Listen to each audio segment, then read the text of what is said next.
Cool. All right, Michael, you are managing director of campaigns for Change.org. Yep. Tell me about that role. What does that look like? What does it entail? So I work with a team of folks who essentially reach out to almost everyone that starts a petition on Change.org that we think could have some national resonance and really have like the type of impact that would really kind of turn heads and sort of take that slacktivism narrative and turn it on its head. Yeah. That's really what our team does. We try to find those types of online campaigns that can really make a difference.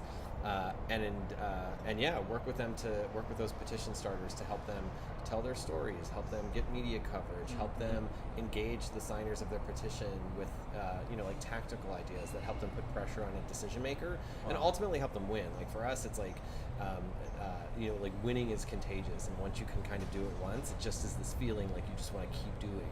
And training starters to kind of be campaigners. Yeah. For most folks who start petitions on our site, it's the first time they're doing anything that's kind of in the activism space. Okay. And so when you watch them all of a sudden see like, oh my gosh, 500 people signed this, 5,000 people signed this, 20,000 people signed this. I got my local news is covering it. Like the what it sparks in them is this sense that like, oh, I can actually make a difference. And that's just amazing to watch. And so, we work on a team that really helps people who start petitions kind of like take them and turn them into big stories. That's awesome. So it's like you guys are momentum generators, momentum maintainers almost. Yeah, I would say like we're kind of like, we always refer to it as sort of like putting the gasoline on sort of like the flame and really trying to like make it sing. And so, taking the stuff that's just kind of like under the radar and really finding a way to like build it out and turn it into something that like is gaining tons of traction. Wow, that's fascinating. So I would imagine that your team and especially you oversee lots of campaigns. Yeah, I would say dozens at a time, yeah. So why this one? Why did you fly down personally to Dallas, Texas from New York City for this campaign? So the McDonald's campaign, the campaign to get McDonald's to adopt a plant-based protein, a vegan burger, depending on how you talk about it. It's been a campaign that's been on our site for a couple years now, and we've seen it get waves of momentum in different cycles. Okay. And right now, the trend in sort of the food industry to adopt plant-based menu items is just picking up steam in a way that it hasn't over the last few years. You've had, you had White Castle last year start with the Impossible Slider. You've had Del Taco announce that they're rolling out a plant-based protein item. You've had Burger King announce the Impossible Whopper, not just in a few test markets, but rolling out nationwide by the end of the year. And so now you have this like momentum that's just picking up steam. Yeah. And now all eyes are sort of turning to McDonald's, and they're like, hey, you're the biggest player in this industry.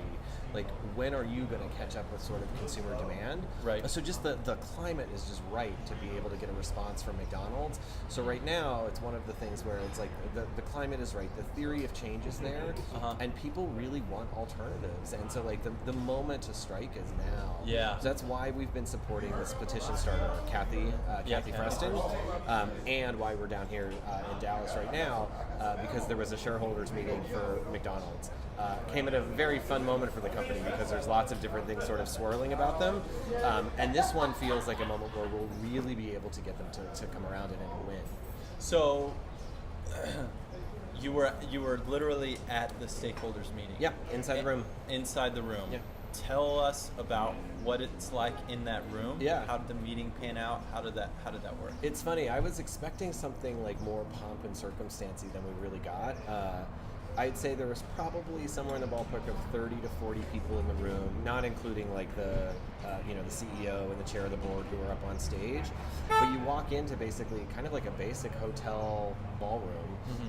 You're sitting there waiting for it to start. They roll out sort of like here's what's fun and fresh about McDonald's on video. And then basically they just kind of do some procedural business, take a few questions, and the CEO gives kind of like a general address, so to speak. Wow. And it honestly, it wrapped up in about less than an hour. I'd say probably closer to 40 minutes. It was much less pomp and circumstance than I was thinking. But the one really powerful thing that came out of this meeting were, Robert Gibbs, who used to be press secretary for Obama and now is one of McDonald's chief communications officers, basically had to take a couple questions that were really hard for the company. The first being, when are you going to catch up to sort of like U.S. demand, customer demand, and add a plant-based option to your menu? And I was able to read the press release that Tyler sent me before kind of it went out. The answer that you got was not necessarily what we were looking for as a movement. Yeah. What was the answer? Yeah. So they fielded it to sort of a global brand person at McDonald's to take. So most of McDonald's senior leadership in management was in the room, and so we went to her, and she basically kind of kicked the can down the road, and basically was like, "We're looking at it very closely. You know, we pay attention to customer demand." It was sort of a corporate talking point. I have kind of two reactions to it. One is, yeah, it's the same language they've been using now for a few weeks, and it's getting a little frustrating that they keep just kind of like, saying the same talking point. Right. But then I have to take a step back and think, okay, this is a year ago, they weren't even paying attention to this. Right. They weren't even responding. And so now we've got them on record that they're at least looking at this and paying attention. And I think that's happening because of the thousands of people who've signed Kathy's petition. It's happening because of the other restaurant chains that are adopting it. And it's happening just in general because of the popularity of plant-based items. People, like meat eaters and non-meat eaters, like the taste. They want to see them on menus. They want to have access to them. Yeah. And at some point, McDonald's is going to have to recognize that. It's just a no-brainer.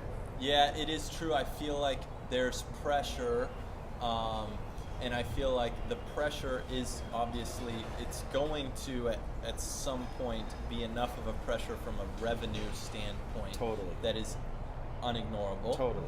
And obviously, I was hoping to hear that today. I was excited, woke up this morning, like, we're gonna have a vegan menu on McDonald's. Same. But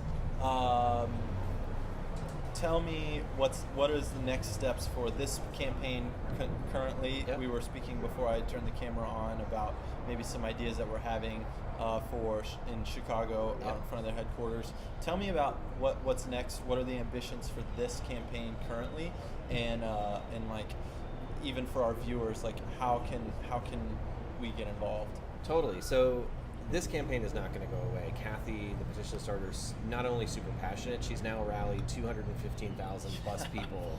She's amazing. She's awesome, totally awesome. And it's like, these aren't people that are just like, these aren't like McDonald's haters who are signing the petition. Right. They're actual like possible customers who would go and buy a plant-based burger, the McVegan as we call it. Yeah.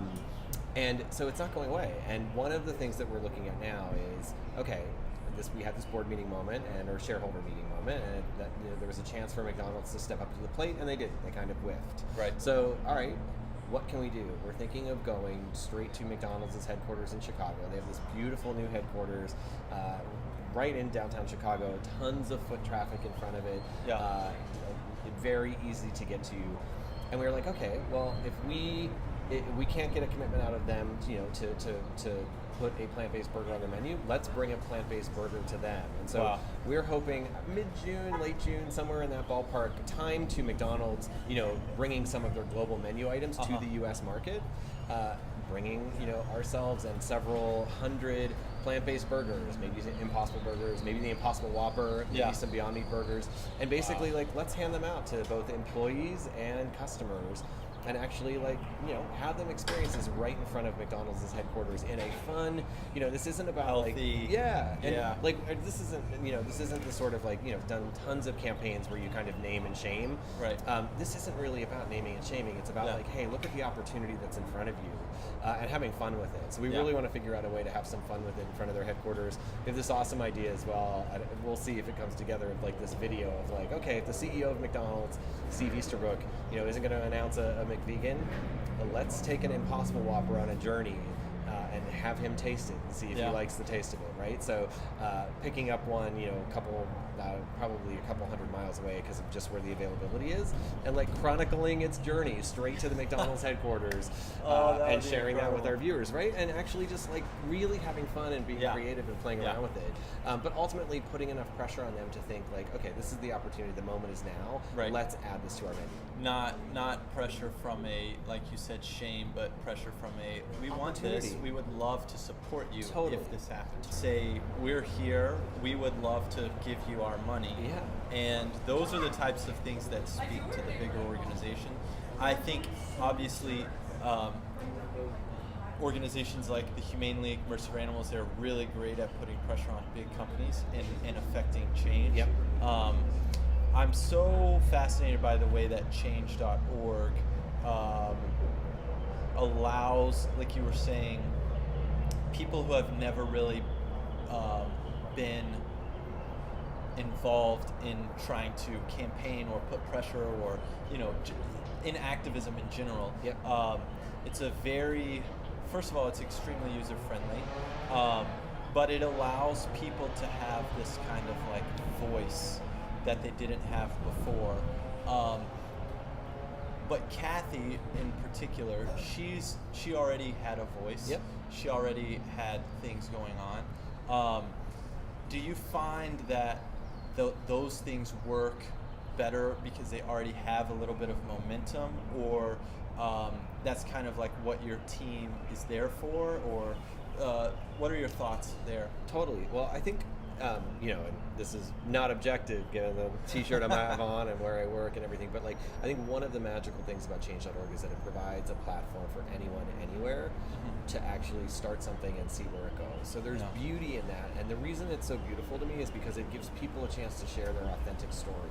And I think that's like what most people are craving, right? They want to know, like, not just why they should sign something, but like the who is behind it, and like the why is this urgent, and why, like how should I feel about this? And so like giving people the opportunity to share their personal story while they're also calling people to take action is something I think is particularly beautiful. In Kathy's case, Kathy's well known, right? She's been out there for a while, New York Times bestseller. What she didn't necessarily have was a tool to be able to bring people together under sort of some of the things that she's been talking about for years. Right. And so we were able to provide that, I hope, in a strong way for her, where she was able to basically say, here's my story, here's why I think this is the right moment for McDonald's to do this. If you agree, stand with me. Yeah. And people were able to stand with her, and then now get updates from her about the progress of the campaign, come along and do some tactical stuff like, tweet at McDonald's, call into McDonald's, show up at, in-person rallies, and really kind of like be part of the sort of movement that Kathy's kind of sparked. In addition to her just being a really strong sort of like figurehead and talking head and leader in this world, now she has an army behind her that she didn't necessarily have, when she first started this. And so it's really exciting, I think, to see that happen. And it's just to be sort of like the toolbox that allowed her to have that. I mean, it really is cool to me to see us both provide like ordinary, everyday people who, have never started something before, and all of a sudden they just have like the world sort of, exposed to them or handed to them in a way that like, pushes their story out in ways they never thought possible, and gets them in the room with decision makers in ways they never thought they could. Or in Kathy's case, takes a really cogent message that has been there, and like, really bold ideas and fun ideas in this movement, and like puts a spark behind them and gives her an army of people behind them. Yeah, totally. It's like you can have, let's say, so there's 216,000 signers right now. If you have 216,000 followers on Instagram, that's one thing. They may still be segmented. The amazing thing about a campaign on change.org, this is 216,000 people around one very pointed, specific thing. You know that these 216,000 people care about it because this exact thing. Right? Exactly. And not only that, like, you could have 216,000 followers on Instagram, but 20% of them are bots or whatever, right? And in this case, it's like, no, it's people actually like intentionally signing, and oftentimes leaving comments and sharing their story about why they are signing, why this matters to them. And that's been really cool to see. Like the comments, if you read through the comments on the petition, you see meat eaters, you see vegetarians, you see vegans, you see all people kind of coming together to say like, actually, this is why I would like to see McDonald's do this. And that's really powerful. Extremely powerful, and it gives the company something to kind of look at. And it's a very granular look at, rather than just metadata and big market research and turning everyone into numbers. It gives leadership, this is my potential customer, and here's how I can help them and why. And that's a really incredible thing. So I read an article from 2017 in preparation for this interview from marketplace.org that said that estimated maybe 55 billion McDonald's hamburgers have been sold, which makes McDonald's one of the largest purveyor of animal cruelty and environmental destruction in the world. how do you see the future of a company like this? Um, when what do you see for that future when it's becoming clearer and clearer that we can't sustain that? Totally. And there was a moment in the shareholder meeting today where I was like, oh, they're starting to feel pressure in lots of different pockets. It's not just, people calling for different menu items. It's people holding them to account for animal welfare and their chicken supply and their beef supply. And watching sort of like the way that they were, this was an interesting shareholder meeting from the perspective of it's the first one that they've had outside of Chicago. Okay. It was heavily security everywhere. I can only imagine. And having it at the airport probably helps with that in some ways, but also it really was kind of like a recognition that like, okay, a lot of eyes are on us right now. What I see here is like this campaign from Kathy, like that's why I think it speaks so well to like cultural change, not only in the way that we're eating, but in the way we're thinking about the way companies should be ethically operating, right? Like this solution or adding a plant-based menu item would actually not only like appeal to many people from like a business standpoint, it also matters. It matters on their footprint in the world, right? And to me, like it's one of the reasons why like winning this isn't just about like the joy of seeing people who want this like be able to order it. It's actually like it will have a tangible difference on the lives of people in environments around the world. It will have it will have a difference in the lives of animals that are part of their supply movement. Who like it's going to change the culture of how people eat in places like this, right? Because McDonald's is not going to go away, right? It's going to be around for decades and decades to come. So but there has to be a way to kind of like reform the way it works so that it's operating in a way that like is scalable for the sustainability of our planet, the sustainability of our environment.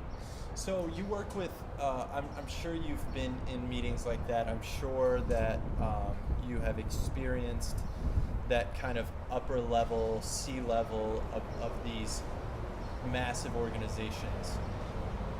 A lot of our followers care very deeply about activism. They're activists themselves. Yep.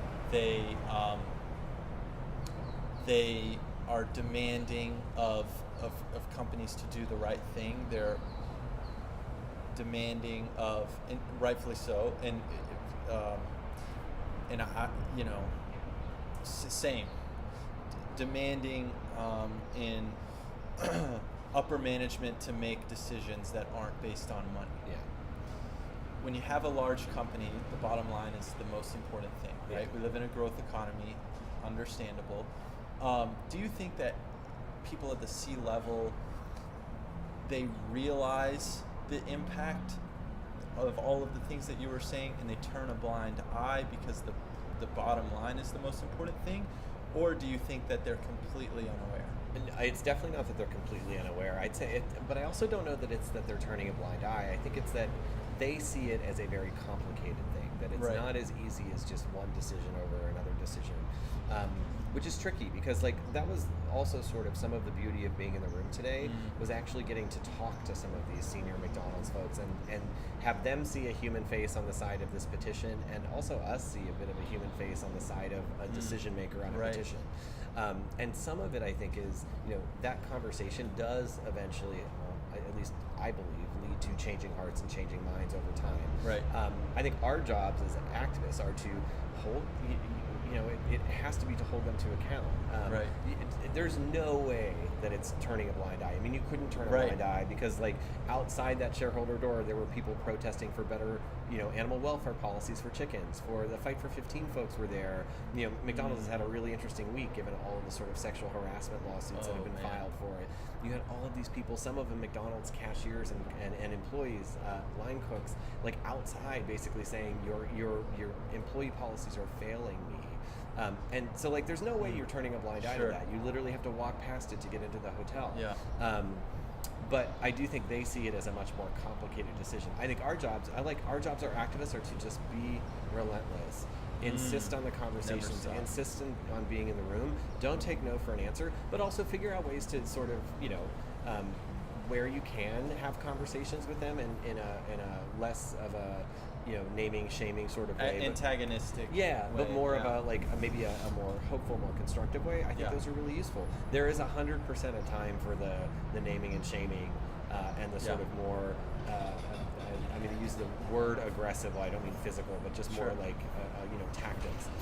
But I think one of the things that we've learned at Change.org over the years is that most decision makers actually want to solve the problem that's at the heart of their petitions. Now, maybe they can't do it because it would hurt their bottom line, or some of their staff aren't there yet, or who knows? There's a million other excuses. But I think at the heart of it, they do often want to at least figure out a way to respond. And what I love seeing and love working with petition starters on are like getting petition starters in the room where they actually have to have a conversation with the CEO. Whether they'll agree or not, it humanizes things on a wholly, entirely different level. And that's beautiful to watch, and also I think leads to some of the biggest and best changes over time. When two people have a conversation rather than when a group of activists versus a major corporation, it is constructive, I think, just naturally. It is totally, and there's totally a time and place for all of the different sort of relationships that activists will have with a decision maker. And so, like, I am forever grateful for the folks who are always out there, holding signs, protesting board meetings outside, restaurants. Like, again, those types of actions, I think, are what allow you to like get in the door. Right? And so it's been interesting. It's been interesting to sort of watch this particular issue play out, because like honestly 3 years ago we couldn't get McDonald's attention whatsoever. They didn't care that Kathy had, at that point in time, it was probably in the ballpark of like 100,000 signatures. They didn't care. And so like some of it is because of the way people have been, engaged and sort of activating over the last 2 years, and the market, and Kathy's narrative, and just sort of like the continued customer demand. Like you're starting to see them. It's like at some point they just can't say nothing. They have to respond, and that's what's been beautiful to watch. Well, 100,000 compared to 55 billion is ignorable for a little while. But I think returning customers is a huge piece of that. It's also like, what's the right way to say it? It's like you want to sort of seem cool and relevant. And one of the fun things that's been like interesting over the last month is to watch, to look at like the celebrities and the I hate this word, but the influencers who are actually like kind of behind what Impossible Beyond other companies, right? Totally. Like there's actually like a coolness factor that McDonald's is totally missing out on. I mean, Carl's Jr. killed it.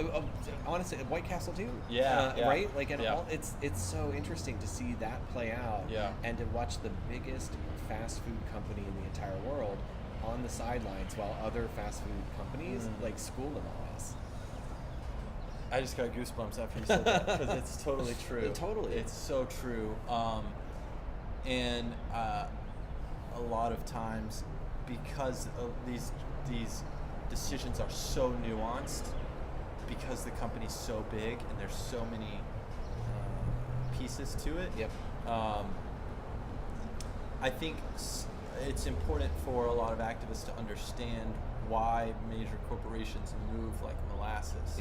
And why the smaller ones, like Carl's Jr., big, right, but nothing compared to McDonald's. And so they are able to be slightly more nimble, and especially from a marketing standpoint, for sure. And so I think that's important to recognize as well. But there's a way to leverage that as well, to keep the pressure building on McDonald's, right? Like that's why it's been fun to watch Carl's Jr., Del Taco, Qdoba, like smaller chains, but that still have some name recognition for sure.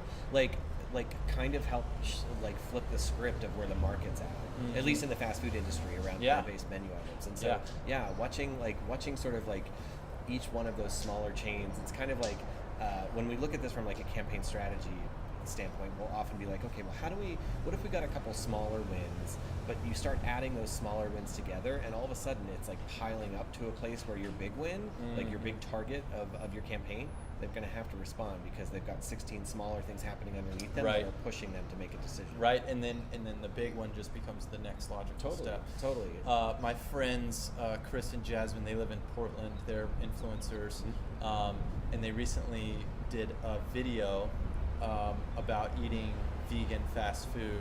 It was just like a full day of eating vegan fast food. They went to all those places that we've named. Yep.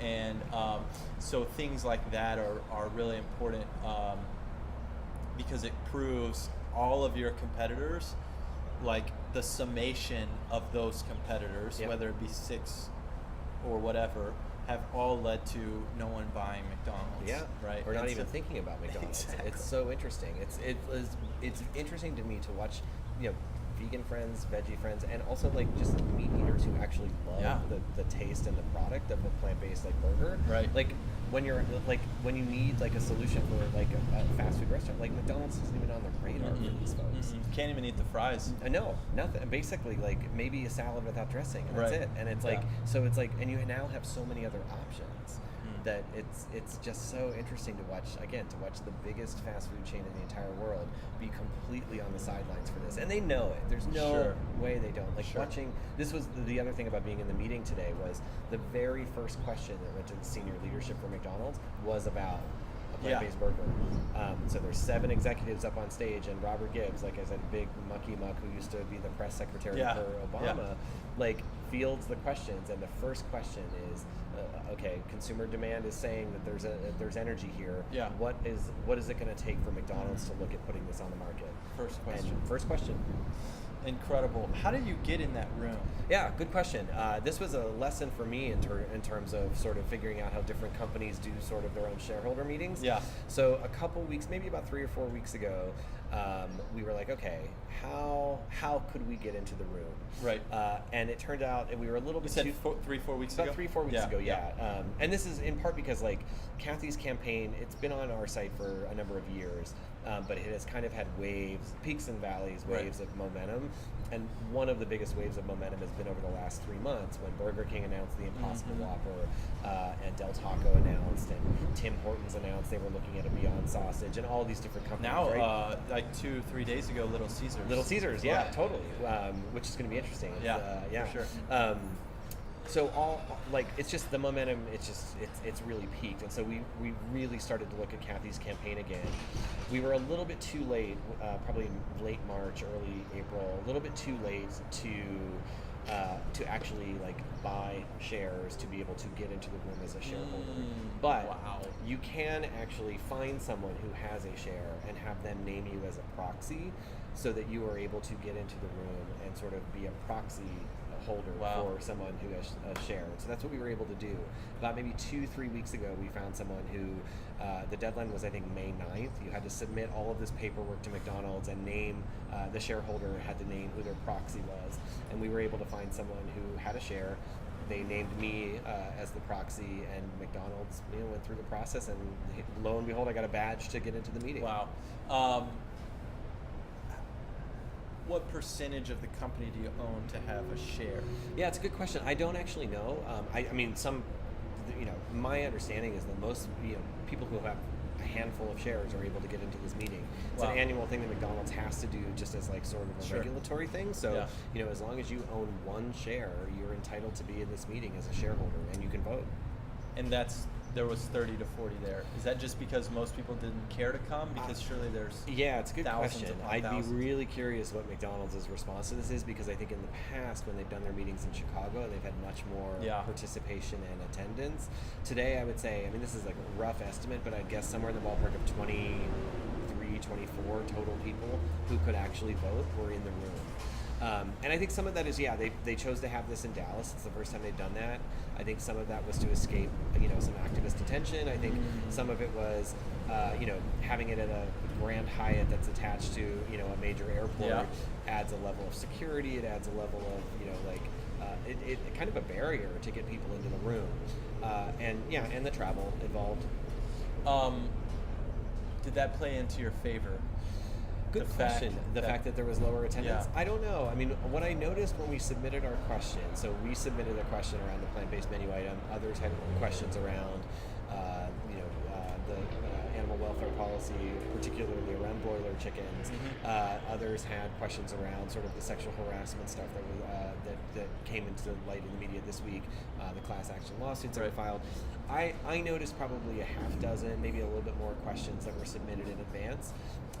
And so the fact that I think they prioritized a plant-based menu item question as like the first thing to get asked felt interesting to me. Like it was like they were sort of getting, I don't know, it felt like they were like putting a little bit of like weight behind the issue in a way that felt good and was good. Yeah, I guess it's possible to say that because there were only like a handful of shareholders there who could vote, like we were able to get like much more deeper access. I mean, I was sitting 3 rows behind Robert Gibbs, which was pretty amazing. That is, that's crazy. Yeah, I mean, his decision making. Yeah, just the power he has in the company, right? And then to have to know that there's somebody in the room who's going to ask that type of question or that is speaking on behalf of 215,000 people, right? Like there's power in that. There is incredible. Well, man, thank you so much for sitting down. Yeah, of course. Thank you. Were there any final thoughts? Just, well, 2 things. One, if you want to get involved and you haven't yet, it's an easy thing. You can just go to change.org/McVegan. McVeggie also works, so you can sign there. And I would just say, keep the drumbeat going here. Yeah. I mean, we are going to get McDonald's to do this. Right. And so calling them out on Twitter, calling them out on social media. If you're in Chicago and you've signed Kathy's petition, stay tuned for updates on how you can actually join for some events, and just really help us keep the pressure going and the momentum building here, because we're going to get it to happen. I love it. I think that there's a lot of power here, and there's so much synergy in this movement, the plant-based movement. So thank you so much for coming down here, for speaking on behalf of 215,000 people. Your organization has done some incredible things, so thank you. I appreciate it so much. You got it. Thank you so much.